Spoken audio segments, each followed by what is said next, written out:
Good day everyone! Ako si Angel ay yung lingkod Rai TV. So sa video ko na naman ngayon ay ibabahagi ko naman sa inyo ang aking tugon mula sa katanungan ng isa nating taga-subaybay. Kaya shout out po sa iyo. Sana ang interpretasyon na ito ang sagot sa iyong katanungan. At para na din sa inyo dyan na may katulad sa panaginip na ito, paalala ko lamang lagi na ito ay isang general interpretation. Kaya hinihiling ko sa inyo na unawain at tingnan mabuti yung mga nangyayari sa inyong buhay ngayon at gamitin ang inyong sariling intuition at mag-connect directly sa mga impormasyon na maaaring ibabagi ko. At para labis yung maintindihan ang ibig sabihin ng iyong panaginip ay panoorin nyo ang video na ito hanggang sa matapos. At kung ito ay nag-resonate bawat isa sa inyo, please leave us a comment. At huwag natin kalimutang mag-like, mag-subscribe at i-hit din ang notification bell para maging updated kayo lagi. At sa mga hindi pa nakapag-follow sa aking Facebook page, please i-follow nyo na po Rai TV at i-share nyo na din. Maraming salamat. Ang panaginip tungkol sa kinakagat ka ng ahas sa paa ay maaaring nag-represent ng wide range of emotions and meanings. At ang panaginip na ito ay maaaring nag-signify sa nararamdaman na pagkabahala at pagkalulas ng isang particular na sitwasyon sa iyong buhay. Maaaring ito din ay nangangahulugan na you are feeling psychologically or emotionally attacked by someone or something.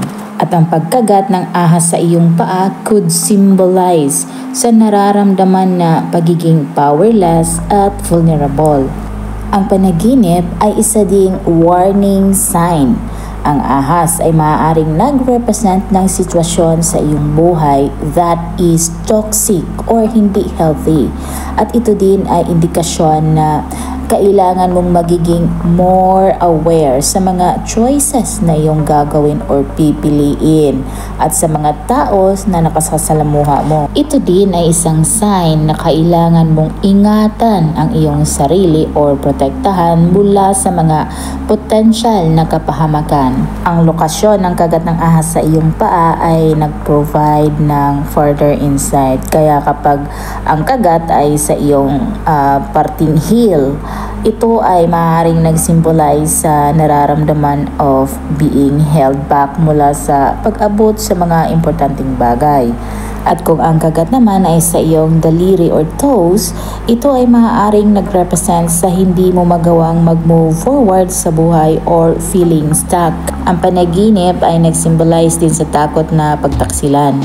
Ang ahas, madalas tinitingnan natin bilang sneaky and sly, kaya ang pagkagat ng ahas sa iyong paa ay maaaring nag-signify din of being betrayed or binigo ka ng isang tao. And finally, ang panaginip could simply be a reflection sa iyong own fears or anxieties. At ito ay maaaring warning na dapat mag-take ka ng extra care at cautious sa mga upcoming days or weeks. Mahalaga po na ating tandaan na ang dream interpretations are subjective and can vary depende sa bawat isa. I-consider mo ang emotions na nararamdaman mo habang nanaginip ka at ang context sa iyong buhay kapag nag-i-interpret ka sa iyong panaginip. Sana nagustuhan nyo ang dream interpretation na ibinahagi ko sa inyo ngayon at makibahagi na din sa inyong mga opinion at katanungan sa pamamagitan ng pagkomento sa baba. At kung ikaw ay bago pa lang sa akin channel ay huwag kalimutang mag-like, mag-subscribe at i-hit na din ang notification bell para maging updated kayo lagi. At sa mga hindi pa nakapag-follow sa aking Facebook page, i-follow nyo na po Rai TV at i-share nyo na din. Maraming salamat. Hanggang sa muli. Paalam.